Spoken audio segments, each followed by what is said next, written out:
So I ended up getting another 5.3. I'm currently pulling the harness off of it so I can mock it up inside the car and see where the motor mounts are gonna go and how high I have to put the motor mounts, because this section of the frame has to get notched on both sides to bring the subframe up about, I would say like 1.5 to 2 inches, so I can have a lot more clearance, because the car is currently just sitting on the subframe when it's on the ground, front and rear. Getting the motor set in right now. This is my first time doing this shit, so like, I don't really know what I'm talking about. I'm kind of just learning as I go. But yeah, I'll show you guys after it's set in place and what I need to do. Here's a mock-up of how the motor looks inside the car. It's not like actually bolted in or anything like that. It's strictly just mock-up. The oil pan's not even on. I still need to get a front sump for it. But I figured I'd throw it in just to see how like the intake clearance is and all that stuff. This is a truck intake, so obviously I'm not gonna be using this because this sits way higher than it needs to sit. But just to get a rough idea of what I need to do. Don't mind any of this. This is all the OEM harness for the motor that was in it before, but this is how it's sitting now. This is the truck intake that I was talking about. It sits way too high. It sits higher than the tubs. I'm gonna be running a different intake that'll sit lower. It's about half the size. I just wanted to see how everything would sit with the motor mounts to where it would bolt up OEM. I do have these plates that I'm going to be putting in. Basically, I'll be cutting that out and then throwing this in like that or so. I can pretty much put it however I want. So like I was saying about these plates, I can pretty much put them wherever I want after the subframe is at the height it needs to be.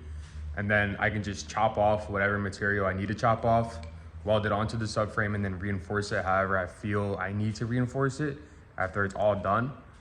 But first I need to get a front sump before I can do any of that. Finally got the front sump in, all bolted up. I'm about to mock it up inside the engine bay so I can see where I can mount the motor at. I got the mounts on, the oil pan on. I threw it in just to see how everything looked. I will have to cut these out on both sides. And then those tabs that are right there will have to get welded on the subframe.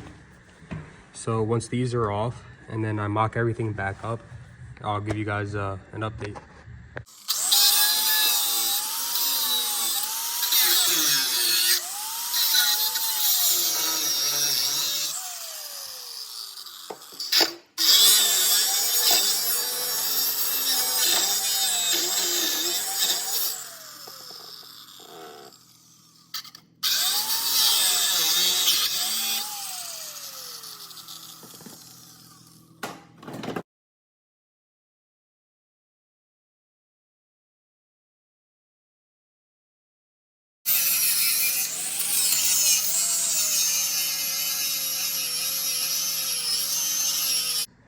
I got the subframe cut out for the new motor mounts on both sides.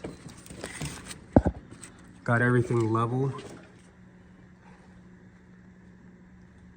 And the motor square. I measured from each subframe or each strut tower over to the valve cover. And everything's square. So now I gotta weld those mounts in on both sides, and then the motor should be able to stay in by itself.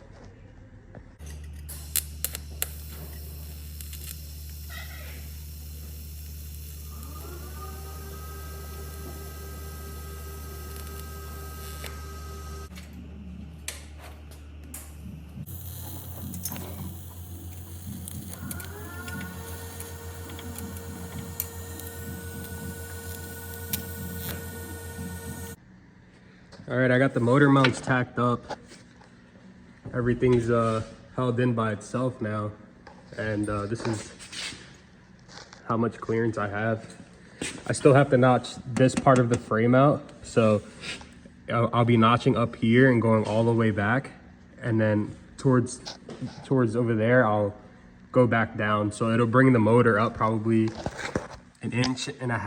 It really all depends on how much I decide to notch out. But the entire subframe is gonna be coming up when I do that. As you can see, the oil pan does sit a lot lower than the subframe, but I'm not too worried about it. When I raise everything up, it'll fucking sit an inch higher than the floor of the car does. So I'm not worried about anything hitting. But it's a mess under here, but that's how it's all looking so far.